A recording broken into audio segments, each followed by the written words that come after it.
Hi, Scott doing at MarineMax in Lewisville, Texas, and we're going to take a brief look at a Harris 230 Cruiser. All right, so the 230 Cruiser, our most popular selling pontoon boat. So wraparound seating in the front.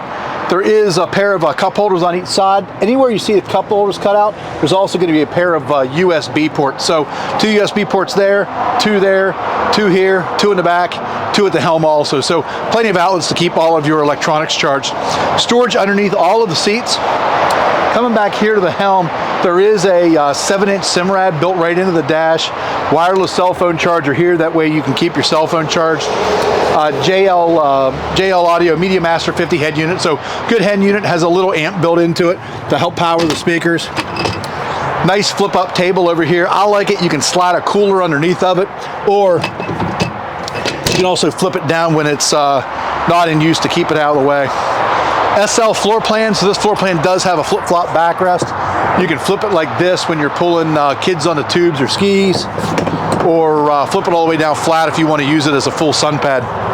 Also, nice built-in cooler underneath your back passenger side on the outside over there, as well as another stereo remote control, and your battery tender is over there as well. So nice setup boat. It's one of our most popular boats. So if you got any questions about this or any other boat you see online, pick up the phone and give us a call. We look forward to talking to you.